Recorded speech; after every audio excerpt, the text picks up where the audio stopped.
The Golden State Warriors are the definition of an NBA dynasty. After winning the 2022 championship over the Boston Celtics, the Warriors have now won 4 championships and have been to 6 finals since 2015.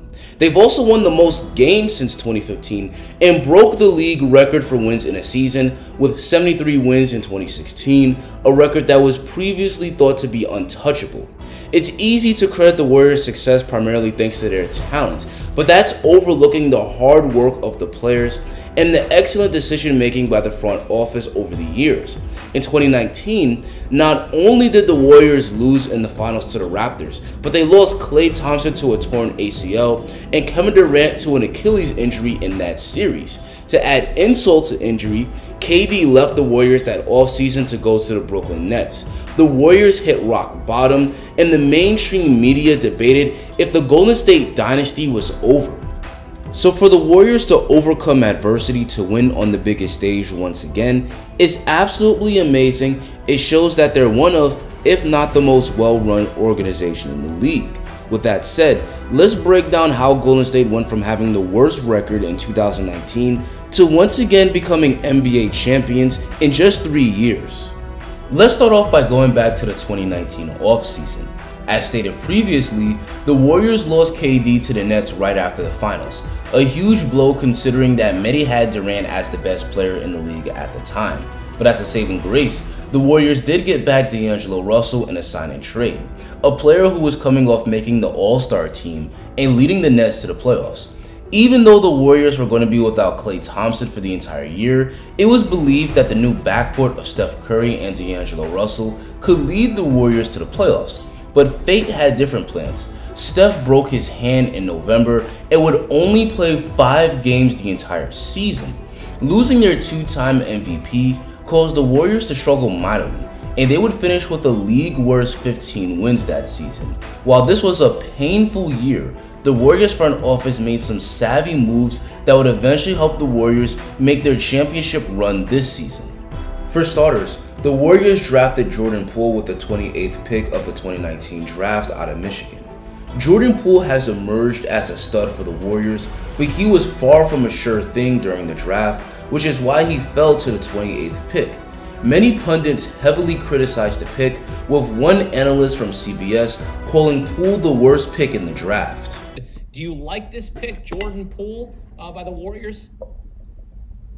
Maybe the worst pick in the draft so far. There we go. And there's nothing against Jordan Poole. No offense, dude. I think the guy could be a rotation NBA player someday. The Poole selection may have been a head-scratching decision at the time, but the Warriors clearly saw potential in Poole that the rest of the league failed to see. Poole's rookie season during the 2019-20 season was nothing special, as he only averaged 9 points per game and spent time in the G League. But his hard work behind the scenes would lead to him breaking out just 3 years later. The second significant move the Warriors made was swapping D'Angelo Russell at the trade deadline for Andrew Wiggins. This was a risky move for Golden State, as D'Lo was coming off an all-star caliber campaign and was averaging 23 points and 6 assists per game for the Warriors. Andrew Wiggins, up until that point, was an underachiever because he failed to live up to the superstar expectations that was given to him, as he was probably the most hyped up high school prospect since LeBron. The Wolves appeared to be getting the better player, but the Warriors knew that if they took Wiggins into their system, they could unlock his full potential. Andrew Wiggins would average 19 points per game in 12 games after the trade deadline, but he wouldn't be truly unleashed until next year. So while the 2019-20 season was a huge fall from grace for the Warriors, they were able to lay down the groundwork which would help them lift up their 4th Larry O'Brien trophy since 2015. After finishing with the league's worst record, the Warriors got the 2nd overall pick in the 2020 draft. The Warriors used that number 2 pick to select 7-footer James Wiseman. Wiseman as a pick made a lot of sense for the Warriors, as not only did they need help at the center position, but Wiseman was considered one of the highest upside prospects in the draft thanks to his skills and agility for a player of his size. The Warriors also signed solid vets in Kent Bazemore and Brad Wanamaker. With these additions, along with the return of Klay Thompson, the Warriors appeared destined to become title contenders again. But tragically, Klay tore his Achilles just a few weeks before the season started. to face another season-ending injury after spending all year recovering from his torn ACL was devastating for both Klay and the Dubs organization. In order to quickly fill the void left by Klay's injury, the Warriors traded a first-round pick for Kelly Oubre Jr., who is coming off a career year in Phoenix where he averaged 19 points per game. Ultimately, the 2020-21 season can best be described as a roller coaster for the Warriors. By the trade deadline, the Warriors appeared to be on the verge of missing the playoffs, and James Wiseman would miss the rest of the year with a meniscus tear after playing just 39 games. But thanks to small ball lineups with Draymond at the 5 and the brilliance of Steph Curry, the Warriors finished the year strong and managed to get the 8th seed. Steph became the oldest player since Michael Jordan to win the scoring title, averaging 32 points per game at the age of 33. But unfortunately, the Dubs would fail to qualify for the playoffs as they would lose to the Lakers and Grizzlies, disqualifying them from the play-in tournament. The Warriors were a good team, but it was clear they didn't have enough help next to Steph Curry. The Warriors' offense fell off a cliff with Steph on the bench. Kelly Oubre Jr. was supposed to be a huge pickup, but he was in a slump all year.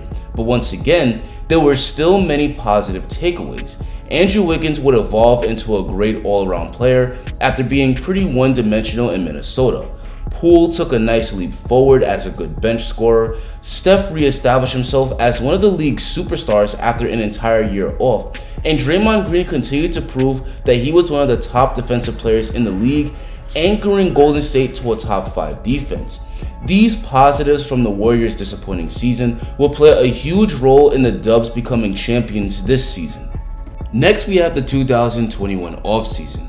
The Warriors used the 7th and 14th pick to draft Jonathan Kuminga and Moses Moody, 2 pretty good selections. Next, the Warriors let go of the disappointing Kelly Oubre and added solid players like Otto Porter Jr., Nemanja Bjelica, and Gary Payton II.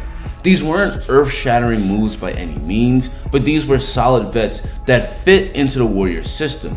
And thanks to the addition of solid veterans and some internal development from players like Andrew Wiggins and Jordan Poole, the Warriors would set the world on fire to begin the 2021-22 season. Even without Klay Thompson to start the year, the Warriors had the best record in the league 2 months into the season at 29-7. Not only was the Warriors' defense great, but the improved outside shooting and shot creation on the team helped the Warriors to once again become great on offense. Andrew Wiggins emerged as a legit all-star, and Jordan Poole emerged as a 6th Man of the Year candidate because of his hot shooting and scoring off the bench. And Klay would eventually return in January, and after struggling with his shooting initially, he slowly regained his all-star form. But this season wasn't without adversity for Golden State, because midway through the year, they lost Steph Curry to a foot injury and Draymond Green to a calf injury. This caused Golden State to slide down the standings all the way to the 3 seed, but the Warriors finally managed to get healthy right before the playoffs, which allowed them to catch fire at the perfect time. For the Warriors to run through the West with relative ease has been extremely impressive. In the first round, the Warriors faced a solid Denver Nuggets team featuring 2-time MVP Nikola Jokic. Most believed this would be a competitive series, yet the Warriors made quick work of Denver, taking a commanding 3-0 series lead, losing Game 4, but then winning Game 5 for the gentleman's sweep. The next series, the Warriors would defeat a gritty Memphis Grizzlies team that finished higher in the standings than them as the 2 seed. The Warriors were fortunate that Ja Morant got hurt in Game 3, but even without Ja, the Grizzlies were a dominant team going 21-7 in games without Morant this season. The Grizzlies showed this by beating Golden State by 39 points in Game 5 with Ja sidelined, but Golden State took care of business with a series-clinching victory in Game 6. In the conference finals, the Warriors would face a tough Mavericks team. It's easy to look at the Mavs and say that the Warriors had an easy matchup against a Dallas team with just one legit star in Luka, but the Mavericks are a very good team. The previous round, they took out a 64-win Suns team that was originally favored by most to get to the finals, and Luka was putting up otherworldly numbers in the playoffs. Yet the Golden State Warriors were able to hold Luka to just 41% shooting in the series. They were also able to shut down the Mavs' role players and ultimately win the series in just 5 games. Finally, the Warriors faced the Boston Celtics in the finals. This would be no easy series. The Celtics were actually ruled the favorite to win the series by odds makers and showed why with a 12-point victory in Game 1. The Warriors came out with much more energy in Game 2, and thanks to some great defense and the brilliance of Steph Curry, the Warriors tied the series. But the Celtics punched back in Game 3. Both Jaylen Brown and Jason Tatum were excellent, and the size and talent of the Celtics overwhelmed Golden State, and Boston went up 2-1 in the series. Headed into Game 4, Boston had a chance to take a commanding 3-1 series lead. But this Warriors core has overcome adversity together plenty of times in the past. Steph had an all-time great performance, dropping 43 points in Game 4, becoming the second oldest player to drop 40 in the finals behind LeBron. And thanks to some help from some other guys like Klay and Jordan Poole, Golden State was able to tie the series. In Game 5, the Warriors won and took a commanding 3-2 series lead. If I told you Steph would shoot 7 of 22 from the field and miss all of his three-pointers and Golden State would still win, you'd probably call me crazy. But it was Andrew Wiggins who was the true MVP of the game, dropping 23 points and 13 rebounds and making big plays on both sides of the ball to lead the Warriors to victory. Finally, in Game 6, the Warriors knew they needed to close out Boston on the road and avoided Game 7. They got off to a great start and were up by as much as 22 in the third quarter, but Boston fought back, and thanks to some tough defense and great shot making by Jaylen Brown, they ended the third quarter on a 16-4 run and cut the lead to 9. But the Warriors kept their composure and closed Boston out in the fourth quarter. Steph was outstanding, dropping 34 points, 7 rebounds, and 7 assists, and at the end of the victory, he got his well-deserved Finals MVP as the Warriors defeated the Celtics for the 2022 NBA Championship. And that's how the Warriors went from a league-worst 15 wins to NBA champions in just 3 years. The Warriors' quick turnaround just goes to show how important great management and team culture is to a franchise success. Even when the Dubs hit rock bottom, they made savvy moves like trading D'Lo for Wiggins and drafting Jordan Poole, which allowed them to quickly retool and once again become champions. The Warriors, without a doubt, are the gold standard for a winning organization in today's NBA. And not only are the Warriors champions, but they have young talent that will help them continue to compete for titles for years to come.